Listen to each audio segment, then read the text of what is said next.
नई नई नई ये बातें नई है जानकारी आ गई अब हमारी सीनियर्स की बारी।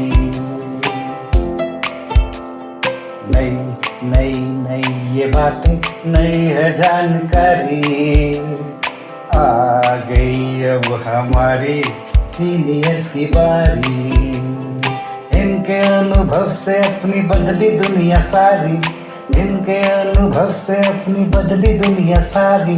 टाटा टाटी नाना नानी करते बातें प्यारी। सुन लो तुम, समझ लो तुम, हाँ सुन लो तुम, समझ लो तुम, सुन लो तुम, समझ लो तुम, बात ये हमारी। खुश रखोगे इनको तो होगी खुशी तुम्हारी। नई बातें हैं ये देखो नई जानकारी आ गई अब हमारी सीनियर्स की बारी। किस्से कहानियां सेहत और विज्ञान की बातें, रेडियो कार्यक्रम अनुभव, सीनियर्स की बात सीनियर्स के साथ। আপনারা শুনছেন অনুভবের পডকাস্ট ধ্রুব তারা।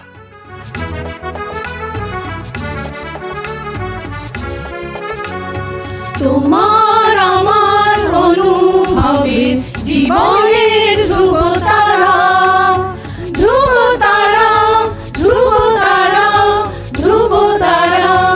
তোমার আমার অনুভবের জীবনের ধ্রুব তারা, ধ্রুব তারা, ধ্রুব তারা, ধ্রুব তারা। আপনারা শুনছেন ভারত সরকারের সামাজিক ন্যায় ও অধিকার প্রদান মন্ত্রকের অন্তর্গত national institute for social defence এবং মিডিয়া ফর কমিউনিটি ফাউন্ডেশন নতুন দিল্লির যৌথ উদ্যোগে নির্মিত পডকাস্ট অনুভবের নির্মিতি ধ্রুব তারা। অনুভবের এই অভিনব ভাবনা ও বিন্যাসে ডক্টর আর শ্রীধর ও শ্রী আলোক ওয়ার্মা। অনুভবের অন্তর্গত ধ্রুব তারা আপনাদের জন্য নিবেদন করলেন Calcutta metropolitan institute of gerontology, সংক্ষেপে CMIG।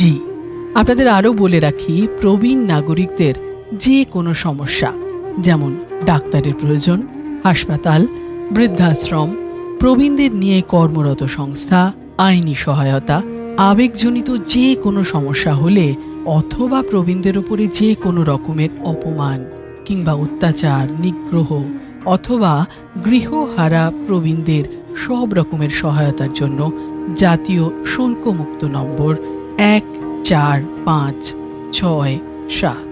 আরেকবার বলছি, ন্যাশনাল টোল ফ্রি নাম্বার 14567, এই নম্বরে যোগাযোগ করুন।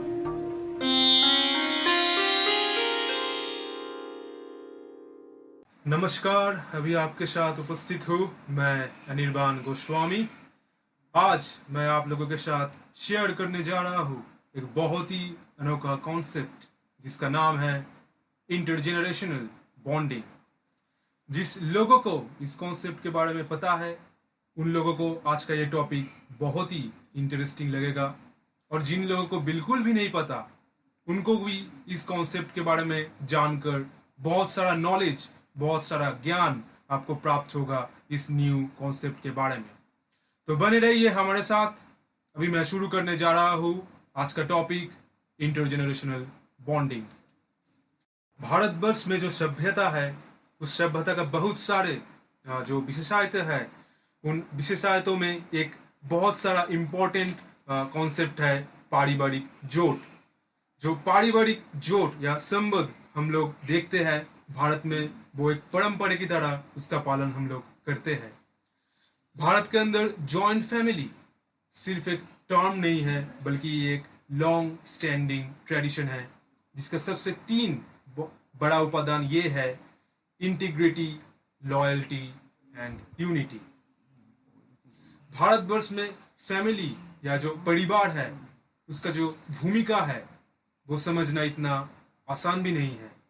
परिवार इस देश में एक सोशल इंस्टीट्यूशन की तरह काम करता है, जिसमें घर के जो छोटे बच्चे वो लोग, उनको सीख मिलता है जो आगे उनको मदद करता है समझ में एक परिपक्व इंसान बनने के लिए। किसी भी फैमिली में दादा दादी और जो पोता पोती, उन लोगों के बीच में जो रिश्ता होता है वो सबसे सच्चा और सबसे अनोखा होता है। आज की युग में मॉडर्न फैमिलीज या न्यूक्लियर फैमिली में लोग ज़्यादा पसंद करते हैं in comparison to joint families. यहाँ पर दादा दादी को न्यूक्लियर फैमिली में मौका ही नहीं मिलता कि वो अपनी पोता या पोती के साथ एक छत के नीचे रह पाए या उन लोगों के साथ वक्त बिता पाए। यहाँ पर जो यंगर जनरेशन आज के दिन में रहते हैं वो भी नौकरी की तलाश में या फिर उच्च शिक्षा के लिए अपने जो पिता माता का घर है उसको छोड़कर किसी दूसरे शहर में, किसी अनजान शहर में पैसे कमाने के लिए, अपने घर बसाने के लिए शिफ्ट कर जाते हैं। और इसका रिजल्ट जो ये होता है वो यही है कि दादा दादी और जो आज का यंगर जनरेशन्स, उनके बीच जो बातचीत है वो दिन प्रतिदिन कम होती जा रही है। जो एल्डरली जनरेशन है, हमारा जो दादा दादी है, वो घर में अकेला फील करते हैं, वो आइसोलेशन का शिकार होते हैं। और यहाँ पर यंगर जनरेशन को अपना जो पेरेंटल एक्सपेक्टेशंस है नौकरी की तलाश में या फिर हायर एजुकेशन के लिए या फिर एक और अच्छा परफॉर्मेंस करने के लिए, उस प्रेशर की झेलने के लिए उनको किसी अनजान शहर में शिफ्ट हो जाना पड़ रहा है। ये सबसे जूझने के लिए बात है और समझ में सबसे ध्यान देने वाली ये बात है इंटर जनरेशनल एक्टिविटीज। हम लोगों को ये सोचना पड़ेगा कि और ज़्यादा से ज़्यादा इंटर जनरेशनल एक्टिविटीज समाज में हम लोग कैसे प्राप्त कर पाए, ताकि दादा दादी और जो पोता पोती या यंगर जनरेशन है उन लोगों के बीच जो एक गैप या दूरी दिन भर प्रतिदिन बढ़ जा रही है उसको हम लोग कम कर पाए। जैसा कि मैं आप लोगों के साथ अभी तक बातें कर रहा था इंटर जनरेशनल एक्टिविटी के बारे में, ये जो इंटरनेशनल बॉन्डिंग है और आज जो हमारा एल्डर जनरेशन और जो यंगर जनरेशन है उनके बीच जो दूरत्व या जो गैप दिन ब प्रतिदिन बढ़ रही है उसको घटाने के लिए ये इंटर जनरेशन एक्टिविटी का जो सही और प्रैक्टिकल इम्प्लीमेंटेशन सोसाइटीज़ में है वो अचीव करना आज के यंगर यूथ जनरेशन के लिए बहुत बहुत महत्वपूर्ण है। इन पॉजिटिव ये इंटर जनरेशन एक्टिविटीज़ एक प्लान्ड एक्टिविटीज़ है जिसको डिज़ाइन किया गया है to breach the gaps between generations.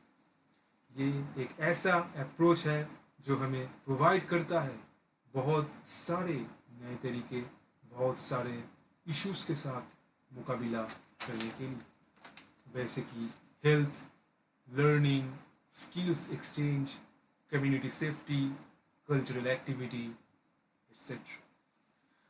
तो अभी हम डिस्कस करते हैं इंटरजेनरेशन एक्टिविटीज़ की कुछ बेनिफिट्स के बारे में।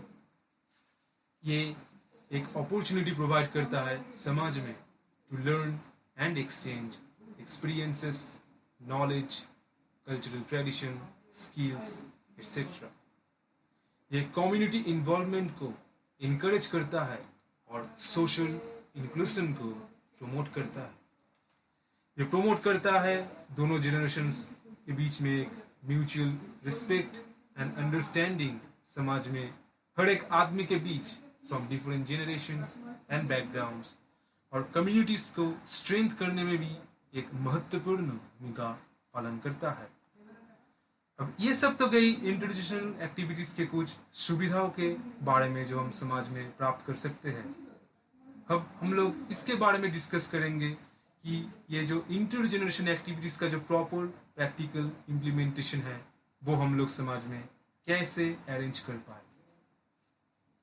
पहला काम जो हम लोग कर सकते हैं और यंगर जनरेशन्स को एक महत्वपूर्ण भूमिका पालन करना पड़ेगा इसके लिए, वो है एक इंटरजेनरेशनल कम्युनिटी कॉन्सर्ट को होस्ट करना, जिसमें जो है musicians of all ages in the community एक साथ एक प्लेटफॉर्म में आएंगे और एक ही साथ परफॉर्म करेंगे। इस कॉन्सर्ट की प्लानिंग और कंडक्टिंग की जो रिस्पॉन्सिबिलिटी रहेगी वो रहेगी retired and current music instructors के ऊपर, जहाँ पर यूथ और सीनियर्स एक साथ मिलकर इस काम को अंजाम देंगे। दूसरा काम जो हम लोग कर सकते हैं वो है ग्रैंड पेरेंट्स डे होस्ट करना और यूथ को इनकरेज करना, ताकि वो अपनी जो ग्रैंड पेरेंट्स है उनको किसी ओल्डर फ्रेंड या नेबर को इनवाइट करे फॉर अ स्पेशल परफॉर्मेंस और लंच। हम लोग एक फोक क्राफ्ट डे होस्ट कर सकते हैं जहाँ पर कम्युनिटी मेंबर्स समाज की यूथ को एक क्राफ्ट टीच कर सकते हैं जो कभी पॉपुलर था, बच आर्ट के दिन जो यंगर समाज है उनके बीच अननोन है। हम लोग स्पॉन्सर कर सकते हैं sports and recreation for the elderly. For example हम लोग अरेंज कर सकते हैं एक सेंचुरी टूर्नामेंट जहाँ पर हम लोग एक टीम ऑर्गेनाइज कर सकते हैं ऑफ 2 मेंबर्स जिनका एक साथ जो है 100 साल या उससे ज़्यादा एज होगा। एक इंटरजेनरेशनल सपोर्ट डे भी हम लोग स्पॉन्सर कर सकते हैं जहाँ पर youth can volunteer to help other volunteers with task such as yard work और ग्रोसरी शॉपिंग। एक कम्युनिटी फोरम हम लोग अरेंज कर सकते हैं यंगर एंड ओल्डर पर्सन्स के लिए, ताकि वो दोनों ही ग्रुप के इम्पोर्टेंट इश्यूज के बारे में डिस्कस कर सके, जैसे कि crime, ways to improve the community, media coverage etcetera. तो यही थे इंटरजेनरेशनल एक्टिविटीज के बारे में मेरी कुछ चर्चाएं।